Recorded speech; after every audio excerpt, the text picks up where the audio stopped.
کیا ہے ڈاکٹر زرکا نسیم غالب صاحبہ نے، جو ماشاءاللہ شاعرہ ہیں، مصنفہ ہیں، کالم نگار ہیں، اور سب سے بڑی بات یہ کہ ایک درد دل رکھنے والی شخصیت ہیں. رحمان فاؤنڈیشن سے ان کا تعلق ہے، ڈونر ہیں، اور ان غریب اور مستحق مریضوں کا سہارا ہیں جن کے لیے یہ واقعی ایک امید کی کرن ہے. کیونکہ جو ڈونرز ہوتے ہیں نا، وہ اپنی ذات سے تو دل میں تو درد رکھتے ہی رکھتے ہیں، لیکن جب اپنا پیسہ کسی کے اوپر خرچ کیا جا رہا ہوتا ہے تو ان کے دل سے بھی دعا نکل رہی ہوتی ہے جن مریضوں کا وہاں علاج ہو رہا ہے، فری آف کاسٹ ہو رہا ہے. ابھی نا ندیم بات کر رہے تھے تو مجھے اپنا ایک شعر یاد آیا. جی ضرور. عقل کی ہو اڑان جتنی بھی، عقل کی ہو اڑان جتنی بھی، فکر سے ماورا نہیں ہوتی. تو انسان کی عقل سے بڑی اس کی فکر ہے.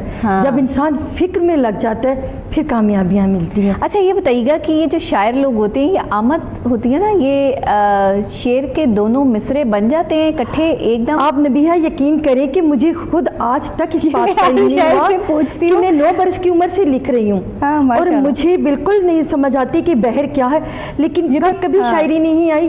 اور کبھی کبھی آپ بیٹھے ہوئے ایسی باتیں کرتے جاتے کہ خود بخود مصرے بنتے چلے جاتے ہیں. سم ٹائم تو ایسا ہوتا ہے جب میں سوئی اٹھ رہی ہوتی ہوں نا، جاگ رہی ہوتی ہوں، تو پورا کلام کہتے ہوئے اٹھ رہی ہوتی ہوں. مطلب کہ وہ میں پڑھ رہی ہوتی ہوں جیسے خواب میں. پھر آپ لکھتی کیسے ہیں کہ وہ یاد ہو جاتا ہے؟ اور کئی دفعہ تو رہ بھی جاتا ہے، کئی بار پھر مجھ سے بڑی جلدی سے جب گاڑی چلاتے وقت عموماً ایسا ہوتا ہے کہ آمد ہو گئی عموماً گاڑی چلاتے اس وقت کیسے لکھیں گی؟ تو پھر اس وقت میں اب کیا کرتی ہوں، میں وائس ریکارڈ کرتی ہوں کہ میں بھولوں نہ اس کو، نہ کہ کیونکہ نکل جاتا ہے کچھ نہ. ڈیجیٹل دور ہے نا، آپ نے ڈیجیٹل ٹائپ کیا وہ کرنا شروع کر دیا. میں نے بھی اس کو اپنا. صحیح ہے.